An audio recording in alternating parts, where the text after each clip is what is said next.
말씀에 많은 은혜를 받으시기 바랍니다. 고대 그리스의 그 이타카 왕국의 왕 오디세우스, 유명한 사람이죠. 오디세우스가 이 트로이 전쟁에 나가면서 그 당시에는 이제 전쟁에 한번 나가면은 한참 동안 신나게 전쟁하다가 들어오잖아요. 그러니까 자기 친구에게 자신의 아들 텔레마쿠스를 보살펴달라고 맡겼는데 이 친구의 이름이 바로 멘토였습니다. 멘토는 오디세우스가 전쟁에서 돌아올 때까지 이 텔레마쿠스의 친구 혹은 선생님, 상담자, 때로는 아버지가 되어서 그를 잘 돌보았고요. 이 텔레마쿠스가 성장하는데 더할 나위 없이 커다란 정신적인 지주 역할을 했습니다. 10년 후에 전쟁에서 돌아온 오디세우스가 훌륭하게 성장한 그 아들을 보고 역시 멘토다워 라며 크게 칭찬을 했습니다. 그 후로 이 멘토라는 이름은 지혜와 신뢰로 한 사람의 인생을 이끌어주는 지도자라는 의미로 사용되게 되었던 것입니다. 여러분의 인생에는 그런 친구나 혹은 선생님, 상담자, 아버지와 같은 역할을 해준 그런 멘토가 있습니까? 내 인생의 멘토. 그런 이제 우리 인생 과정에 나에게는 그런 멘토가 있었어. 지금의 나를 이끌어준 그런 귀한 그런 과정이 있었다면은 이보다 큰 복이 없는 것입니다. 근데 꼭 나를 직접적으로 멘토링 해주지 않았더라도 내가 그 사람을 바라보면서 롤모델로 삼아서 성장할 수 있었다면은 그 대상 또한 훌륭한 멘토가 될 수가 있는 것이죠. 우리가 책을 열심히 읽는 이유가 무엇입니까? 지식을 자랑하기 위함입니까? 아니죠. 그러려고 책을 읽는 게 아닙니다. 이 책이라고 하는 이 지식의 보고를 통해서 우리는 책을 통해서 간접적인 영향을 받게 됩니다. 책을 통해서 많은 사람을 만나게 되죠. 그 간접적인 영향을 받음으로 우리는 그를 통해 성장해 가는 것입니다. 그래서 책이 곧 훌륭한 멘토가 되는 것이죠. 우리는 특별히 성경을 읽으면서 이 성경 말씀이 내 발에 등불이 되고 내 삶의 길잡이가 되니 이 성경 말씀이야말로 가장 훌륭한 우리 인생의 멘토가 되는 것입니다.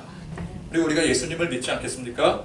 세상 그 어느 누구와도 비교할 수 없는 가장 훌륭한 멘토를 우리는 이미 두고 있는 거예요. 아멘. 나는 살면서 참 좋은 사람을 못 만났어. 나는 환경이 불우해. 근데 그렇더라도 여기 계신 여러분들은 다 예수님 만났잖아요. 아멘. 예수님의 인도하심 가운데 살지 않겠습니까? 그러면 된 거예요. 가장 훌륭한 멘토를 우리는 두고 있는 것입니다. 어떻게든 인맥을 만들고 싶어서 안달이 난 사람들이 있는데 사실 우리는 예수 믿는 사람들은 그런 노력을 할 필요가 없어요. 왜? 예수님이 계시잖아요. 아멘. 예수님만 계십니까? 성경의 수많은 위인들이 전부 다 내 멘토가 되는 거예요. 이보다 더 훌륭한 인맥을 어디 가서 우리가 만나고 만들어가고 찾을 수 있겠습니까?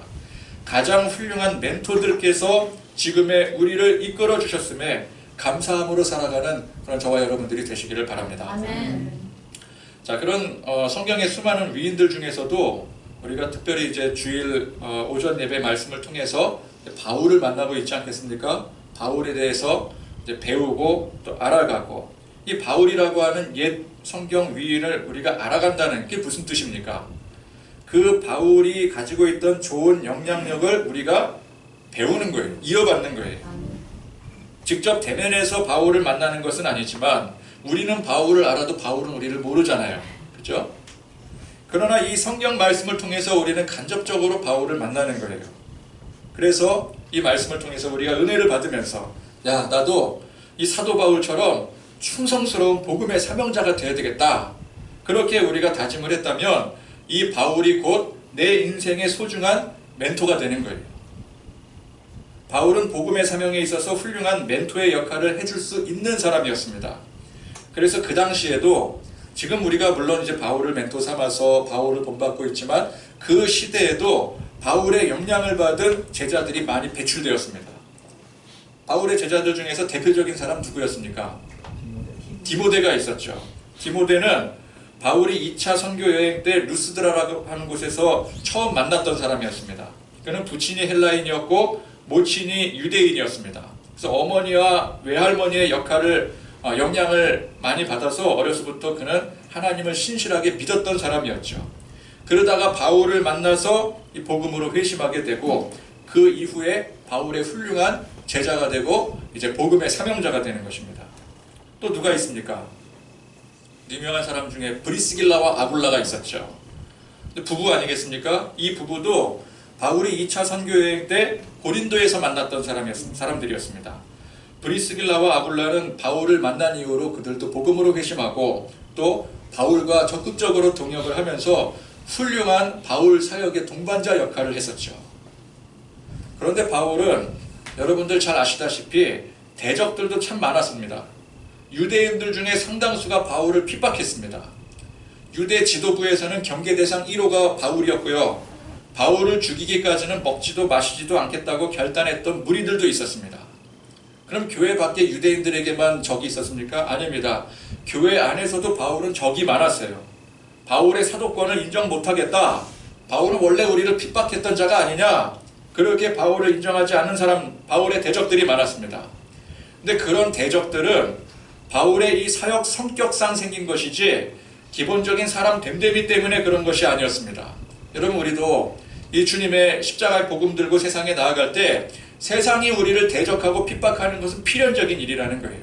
그건 우리의 성격과 상관없는 것입니다. 어떤 사람들은 바울을 평가하기를 기질을 놓고 평가하지 않습니까? 바울은 기질적으로 강하고 독단적이라 사람들과 잘 융합하지 못하고 그렇게 좀 깐깐한 면모가 있는 그런 스타일이었다고 평가하기도 합니다. 대표적으로 이 바울이 전도여행 때 바나바와 심하게 싸우고 갈라선 사건이 있지 않겠습니까? 근데 그걸 들면서 봐라, 바울이 이렇게 표독한 사람이다. 그 사건이 어떤 사건이었습니까? 마가 요한이라는 사람이 있었는데 그 사람을 가지고 이 사람을 용납하느냐 용납 못하느냐 이 문제 가지고 싸웠었죠. 근데 바울은 용납하지 못하겠다. 이전에 이제 바울의 측면에서는 그가 열심히 하지 않았다. 이제 그렇게 본 것이고, 바나바는 그럴 수 있는 일 아니냐. 충분히 그럴 수 있는 일인데 우리가 용납해야 된다. 우리가 주의 일을 하려면 같이 해야 되지 어떻게 혼자 할 수 있겠느냐. 근데 그래서 이제 평가하기를 바나바는 인간관계가 원만하고 조화롭게 할 수 있는 사람인 반면에 바울은 원만하지 못해 독단적인 스타일이다.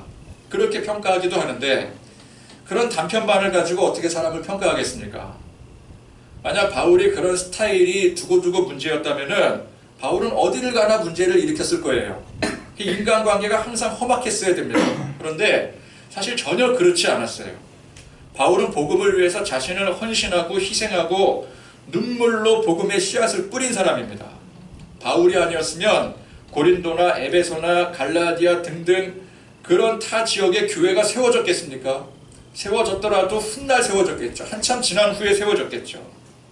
아무렴 바울이 인간관계가 원만하지 못해서 그렇게 표독스럽고 독단적인 사람이었다면은 그런 지역에 들어가서 그런 영향력을 행사할 수 없었을 거예요.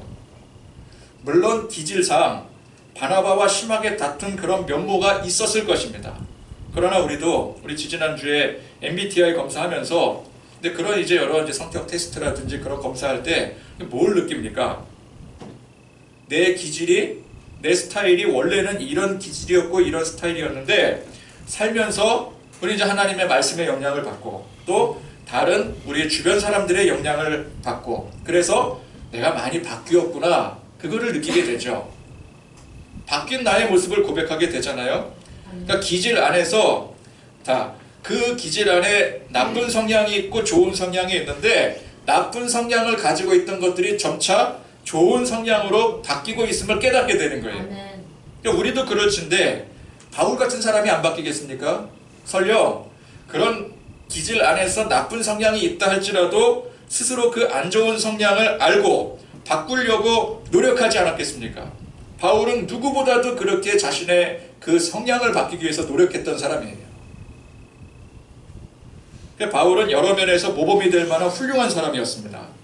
지금도 우리의 훌륭한 멘토가 되지만 그 당시에도 수많은 사람들의 훌륭한 멘토였습니다. 많은 면에서 모범을 보였고요. 그래서 바울의 많은 면모들을 배울 수 있겠지만 그 중에서도 이 복음의 사명자로서의 자세, 이것이 우리가 배워야 될 가장 큰 덕목인 것이죠. 이 바울은 스스로도 그런 멘토의 역할을 자처했습니다. 항상 가는 곳마다 복음의 말씀을 가르치고 이게 그냥 일회성으로 지나치고 마는 것이 아니라 재차 방문을 하고, 때로는 그 지역에 필요하면 오래 머무르고, 또 머무르지 못하게 될 때는 나중에 편지를 써서라도 꼭 당부하고 가르치고 양육하고. 그래서 바울은 자기 스스로가 멘토의 역할에 충실했습니다. 그랬던 바울이 그 많은 사람들에게 진정 주고자 했던 것이 무엇이었습니까?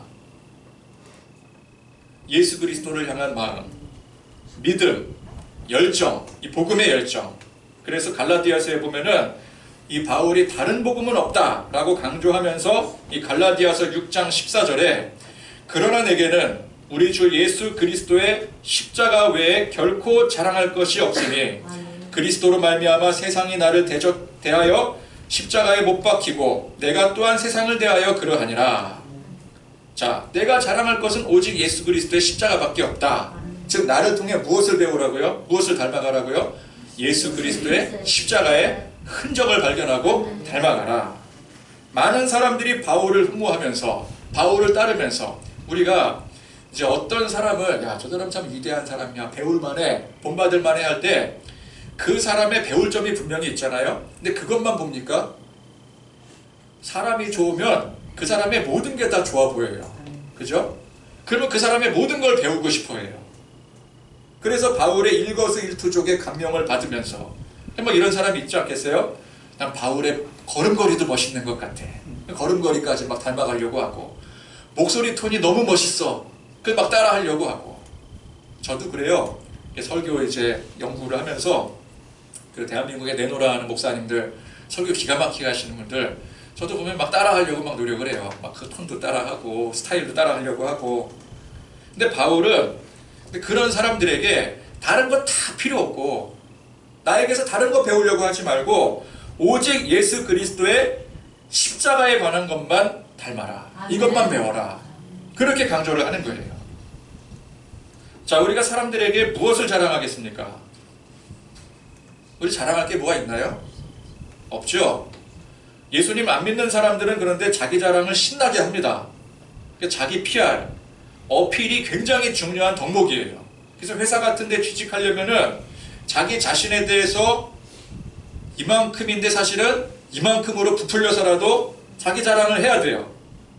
여러분, 이력서가 뭔가요? 이력서. 이력서가 다른 말로 자기 자랑이에요. 그죠?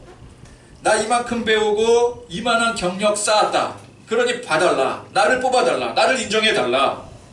그래서 여러분, 이력서는 최대한 부풀리는 게 정석입니다.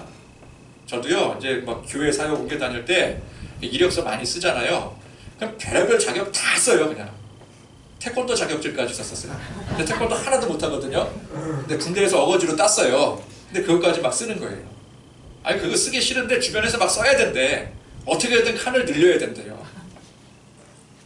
일단은 2장 이상이 나와야, 그래야 이제 그 서류 볼 때도 2장, 3장 돼야지 그걸 보지, 1장짜리는 그냥 아예 보지도 않고 버린다는 거죠. 그러니까 뭐라도 채워 넣어야 되는 거예요. 거짓말이라도 써서 채워 넣어야 돼요. 이력서는 그래요. 여러분, 이력서 가지고 사람 뽑잖아요. 믿을 게 하나도 못 돼요. 다 거짓말이거든요. 예수님 안 믿으면 그렇게 자기 자신을 최대한 내세우며 자랑해야 됩니다. 왜? 믿을 게 자기 자신뿐이기 때문에 그래요. 여러분, 세상에 그렇잖아요. 살아보니까 세상 믿을 놈 하나 없더라. 그래서 결국 누가 남아요? 세상에? 내가 남는 거잖아요. 내가. 나밖에 없잖아요. 그러나 우리가 예수님 믿으면 나를 자랑할 일이 없어요. 예수님 자랑을 해야 됩니다. 왜냐하면 내가 예수님 때문에 살게 되었고 예수님 때문에 사명 감당하게 되었기 때문에 그래요. 알고 보니까 나는 세상 죄에 빠져 방황하는 존재였습니다. 바울이 고백했던 것처럼 죄인 중에 괴수였어요. 그런 사람이 뭘 자랑할 게 있겠습니까? 사실 자랑할 게 아무것도 없습니다. 그래서 예수 믿는 사람의 최고의 덕목 중 하나가 뭐예요? 겸손입니다. 겸손. 그러니까 우리는 누가 우리 자신을 칭찬을 해줘도 그걸 즐기면 안 돼요. 그걸 자꾸 거부해야 됩니다. 한사코 만류해야 돼요. 왜? 나는 실제로 그런 정도의 사람이 아니기 때문에 그래요. 보통 사람들이 칭찬하는 내용은 내가 가지고 있는 것보다 더 부풀려서 말을 해요. 좋게 보여야 되기 때문에. 그죠? 우리도 다른 사람 얘기할 때 그 사람이 가지고 있는 이상으로 얘기를 하잖아요. 그래야 서로 이렇게 오가는 그 기쁨이 있는 거 아니겠습니까? 그러니까 우리가 칭찬받을 때는 나는 실제로 그만한 사람이 아니다라는 것을 알아야 돼요. 그래서 거부를 해야 됩니다, 사실은. 자, 그러나 반드시 자랑해야 될 한 가지가 있으니 그것이 바로 바울이 고백했던 것처럼 내 안에 심어져 있는 예수 그리스도의 십자가인 거예요. 그러니까 우리가 전도할 때 전도도 자랑이에요. 근데 뭘 자랑합니까? 교회 시스템 자랑합니까? 아니면 내 사람됨을 자랑합니까? 나 봐, 내가 예수 믿으니까 이렇게 됐잖아. 그리고 자랑합니까? 나 예수 믿고 막 부자 되고 사업 성공하고 그거 자랑합니까? 그거 아니에요. 예수 그리스도의 십자가를 자랑하는 거예요. 십자가를 전하는 게 그 자랑하는 거예요. 아멘. 여러분, 우리가 아무리 겸손해도 겸손하라고 하니까 이것까지 겸손하면 안 되는 거예요. 우리 안에 있는 예수 그리스도의 그 자랑스러운 십자가까지 겸손하면 안 되는 거예요. 십자가는 대놓고 자랑해야 되는 거예요. 아멘. 내 것이 아니기 때문에, 하나님의 것이기 때문에. 아멘. 그렇죠? 예수님 십자가의 복음에 대해서만큼은 누구보다 당당하고 담대해야 되는 것입니다. 나는 가짜지만 내 안에 예수님이 진짜이기 때문에 그래요. 아멘. 우린 진짜를 자랑하는 거예요. 아멘. 바울은 대놓고 나에게 배우라, 나를 닮으라 라고 말합니다. 오늘 말씀에 바울이 이르되 말이 적으나 많으나 당신뿐만 아니라 오늘 내 말을 듣는 모든 사람들도 다 이렇게 결박된 것 외에는 나와 같이 되기를 하나님께 원하나이다 하니라. 자, 나와 같이 되어라. 자, 나의 어떤 모습을 말하는 것일까요? 어떤 잘난 배경, 돈, 외모, 명예, 성격 그런 것들이 아니라 이 복음으로 변화되고 복음의 사명자로 살아가는 이 삶을 말하는 거예요.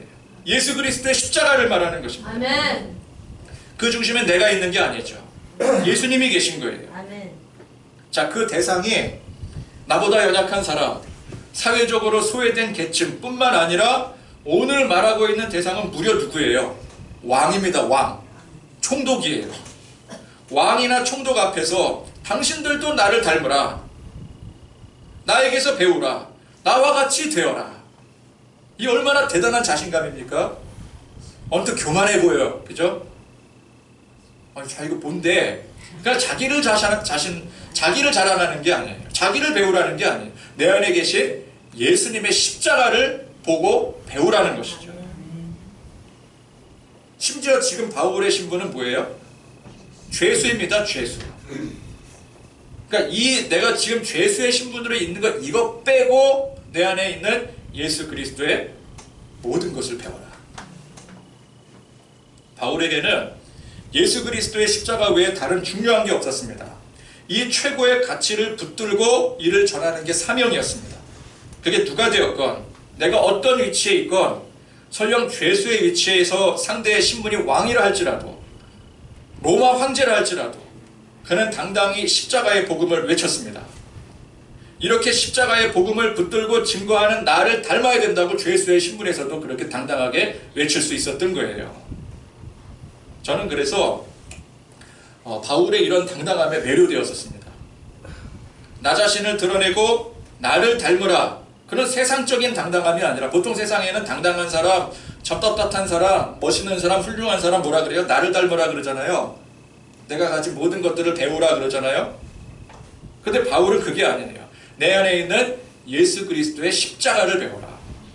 오직 복음에 대한 당당함이에요. 저는 원래 기질상 내성적이고 소극적인 사람입니다. 그래서 어디를 가도 자신감 있게 당당한 모습을 보이지를 못했어요. 저는 그렇게 자신감 있게 자기 자신을 당당하게 드러내는 사람을 굉장히 부러워했었어요. 야, 저런 사람은 참 살맛 나겠다. 나는 그렇게 못한다. 근데 그런 나라고 할지라도 다른 사람 앞에서 당당하게 내세울 중요한 가치가 있구나라는 것을 바울을 통해 깨닫게 된 거죠. 젊었을 때. 그래서 나 같은 성격의 기질의 사람이 어떻게 교회의 리더의 역할을 할 수가 있겠는가, 목회자의 역할을 할 수가 있겠는가. 그러나 아무리 내세울 것 없고 그런 성격도 못 되어서 소심하더라도 복음은 그것과는 상관이 없는 것입니다. 소극적이건 적극적이건 자랑할 게 많건 아예 없건 그런 것과 상관없이 바울은 지금 현재 외적으로 볼 때는 아무 자랑할 게 없는 상황이잖아요. 죄수잖아요. 그런 것과는 상관없이 이 십자가의 복음은 누구나 또 누구에게나 자랑해야 될 가장 중요한 가치인 거예요. 그래서 저는 이제 목회자가 되기로 결심한 다음부터 내가 다른 거는 몰라도 다른 건 다 자신이 없더라고요. 성격상 자신이 없어요. 목회자의 역할을 하기가 너무나도 자신이 없어요. 그러나 다른 건 몰라도 나도 이 바울처럼, 바울의 영향 받았잖아요. 바울처럼 오직 그리스도의 십자가를 자랑하는 사람이 돼야 되겠다. 그렇게 다짐을 했어요. 다른 건 뭐 내가 스타일상, 성격상, 기질상 뭐 하고 싶어도 하지 못하는데 십자가의 복음만큼은 자랑할 수 있지 않겠는가. 그래서 목회자가 되었어요. 그래서 그런 여러 이제 성격, 기질, 남들 앞에 서서 뭘 외치고 주장하는 그런 거에 있어서 심각한 결격 사유가 있음에도 불구하고 제가 그때부터 결심한 그때부터 내가 다른 건 몰라도 나 죽었다 깨나도 강대상에 올라가서 설교하는 만큼은 당당하게 해야 된다. 그렇게 바뀌게 되더라고요. 여전히 저는 대중 앞에서는 리더십이 부족합니다. 사람들 앞에서 말을 잘 못해요. 진행하고 리드하는 게 여전히 큰 부담입니다. 어디를 가면은 누가 저를 소개할까봐 저는 숨어요. CBMC에서도 이제 가끔 이렇게 행사 있고 그러면 오라 그러잖아요. 그러면은 가면은 항상 어디 뭐 뒤에 앉거나 자꾸 도망가려고 그래요. 누가 혹시라도 소개시켜 줄까봐. 꼭 이렇게 이제 아무래도 주계로교회 목사니까 소개를 해주잖아요. 그런데 저는 굉장히 부담스럽고 그냥 일어나는 것 자체가 싫어요.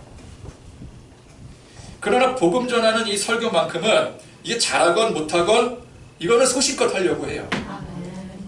자신이 있어서 하는 게 아니에요. 이것만큼은 내가 해야 된다. 그게 바울이었으니까.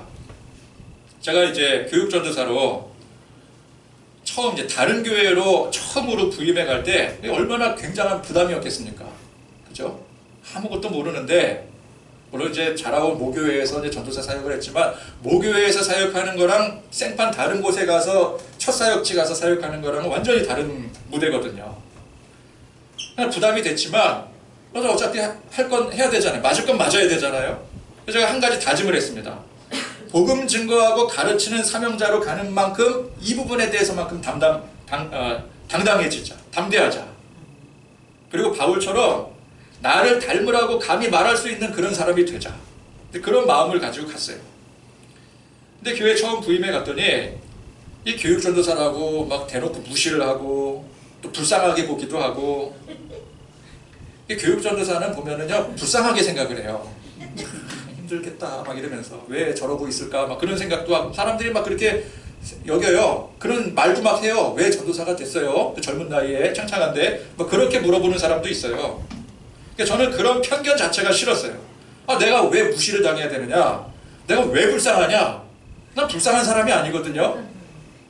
소극적인 사람이긴 해도 기질적으로 내성적인 사람이긴 해도 좀 불쌍한 사람은 아니거든요. 그 편견이 싫었어요. 제가 이제 교회에 부임해 갔는데 헌신적인 이제 집사님 한 분이 그분은 굉장히 교회에 열정적이고 헌신적이긴 한데 좀 말에 실수가 좀 많은 분이에요. 근데 그분이 저한테 친근감 있게 처음부터 잘해주시더라고요. 그런데 별한 건 저한테 와가지고는 하는 말이 아유 전도사님 목회자의 길을 힘들어서 어떻게 가요? 저는 제 딸을 절대 목회자에게 시집 보내지 않을 거예요 이러는 거예요. 왜 그런 소리를 하필 나한테 하는지. 그분 딸이 청년부 반주자였거든요. 제가 청년부도 지도를 했는데 내가 누가 그 딸 달라 그랬나? 전 일말에 관심도 없었어요. 진짜 1도 관심이 없었어요. 그래서 제가 하도 기가 막혀서 속으로 그렇게 생각을 했습니다. 두고 봐라. 반드시 그 말 후회하게 해줄 테다. 진짜 속으로 독을 품었어요. 기분이 너무 나쁘더라고요. 그때나 지금이나 목회자는 무슨 마지못해서 도살장에 끌려가는 존재 취급입니다. 저는 그런 시각이 몹시 싫었어요. 세상에서 가장 매력적이고 가장 훌륭한 직업이 목회자라는 것을 좀 알려주고 싶었어요. 근데 뭘로 그 매력을 어필하겠습니까? 목회자가 가장 큰 매력을 어필할 수 있는 방법은 뭐가 있을까요? 설교밖에 없죠. 그죠? 말씀 전하는 것밖에 없잖아요. 그게 성도들과 구별되는 유일한 점이잖아요. 다른 건 다 똑같을 수가 있는데 다른 건 다 못하죠. 오히려 성도들보다. 그죠?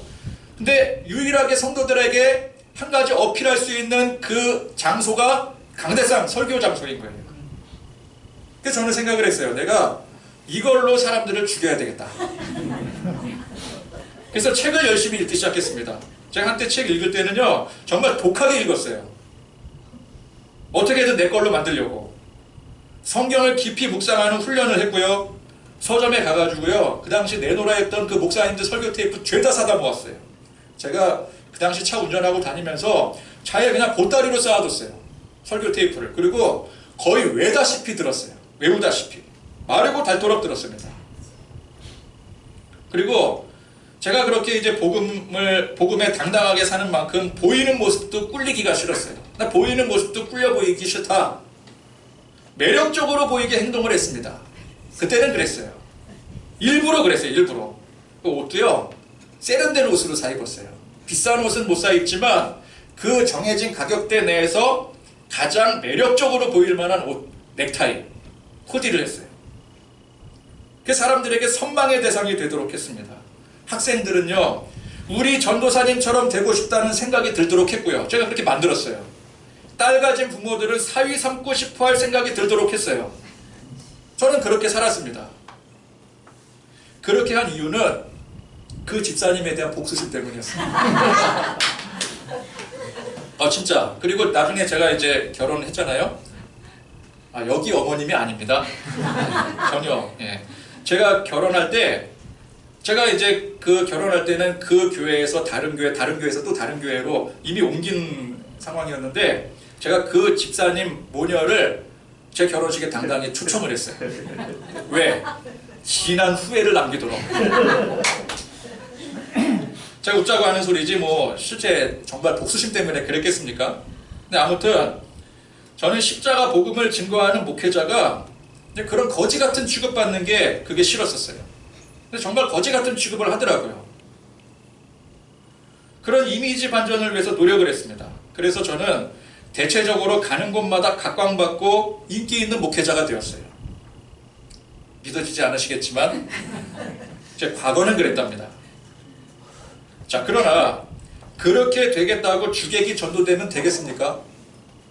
사람들이 저를 매력적인 목회자라고는 생각을 하는데 그래서 저 사람도 내가 저 사람처럼 돼야 되겠다. 그게 이 바울이 말한 것처럼 이 복음에 대해서 내가 나도 복음의 사명자가 돼야 되겠다. 나도 복음에 당당한 사람이 돼야 되겠다. 근데 그렇게 만들어야 되는데 그게 아니면은 그게 무슨 의미가 있겠어요? 다른 곳에서 매력을 찾고 다른 곳에서 닮아가기를 원하고 사람들이 저를 매력적으로 생각은 해요. 그래서 저기 앉아있는 저 사람도 저한테 넘어온 거 아니겠습니까? 근데 그러면 뭐예요? 십자가 복음의 능력으로 이 복음의 매력에 영향을 받아야 되는, 영향을 끼쳐야 되는데 그 바울처럼 오직 십자가 복음만 자랑하고 복음의 영향력으로 사람들을 이끄는 목회자가 되겠다고 그렇게 한 것이었는데 정작 복음보다는 다른 쪽에서 매력을 찾는다면 그거 아무 소용이 없는 거예요.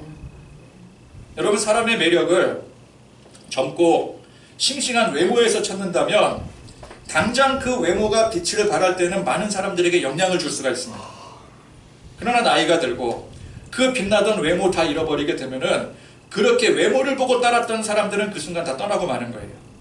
돈이 많아서, 돈이 곧 힘이어서 많은 사람들에게 이 돈으로 물질로 영향을 주고 아니면 사회적 지위나 명성 그런 것들을 사람들에게 어떤 영향을 끼치고 그러나 그런 것들이 언젠가는 없어지게 되지 않겠습니까? 뭐 끝까지 유지할 수도 있겠지만 없어질 수도 있잖아요. 그런 게 없어져서 핀털터리가 되고 사회적 명예 다 잃고 그러면 그 순간부터 그동안 모여들었던 그 사람들은 다 떠나고 마는 거예요. 그거 보고 모여들었던 사람들은. 바울은 자랑할 만한 모든 것들을 스스로 배설물로 여겨서 버렸습니다. 자, 이전에는 젊었을 때의 바울은 그 바울의 율법 지식 또는 그가 있던 그 위치에 사람들이 매료되어서 많이 따랐었어요. 그 젊은 나이에 지도자의 위치까지 오르지 않았겠습니까? 그의 훌륭한 배경, 지식, 명예 그런 것들이 바울의 자랑거리였습니다. 그러나 예수님 만나고 바울은 그런 것들을 다 버렸어요. 이게 알고 보니까 부질없는 것들이었던 거예요. 그래서 현재 바울에게서 그의 지식이나 명예나 그런 것을 보고 따르는 사람은 하나도 없습니다. 그러나 바울에게는 이전에 없었던 한 가지, 예수 그리스도의 십자가의 복음이 생긴 거예요. 바울은 오직 이 한 가지만을 자랑했습니다. 그래서 현재 바울을 따르는 사람들, 바울을 멘토로서 영향을 받는 사람들이 바울의 다른 것들이 아니라 오직 이 십자가 복음의 영향을 받은 거예요. 바울은 그렇게 살았어요. 다른 것들은 다 버리고, 자랑할 만한 가치들 다 버리고, 누가 혹시라도 다른 것을 본받으려고 하면 그거 다 부정해버리고, 오직 예수 그리스도의 십자가의 복음만. 아멘. 그래서 저는 사역의 현장에서 나와 같이 되어라 라는 태도로 사람들을 대했어요. 적어도 제가 가르치는 학생들, 청년들에게는 너희들도 나처럼 되라, 그런 태도로 가르쳤어요. 그런데 그것이 복음이 아닌 다른 것들이라면 그런 것들은 배설물처럼 여겨서 버릴 것들입니다. 저도 알게 모르게 배설물 정도밖에 안 되는 것들을 많이 모으고 있었던 것이었어요. 여러분, 우리가 사람들 앞에 세상에 내세우고 자랑하는 것들이 있어서, 그것 때문에 당신들도 나처럼 돼, 나처럼 되어라 라고 한다면 그건 사실 아무런 의미가 없는 것들입니다. 언젠간 다 사라질 것들이에요.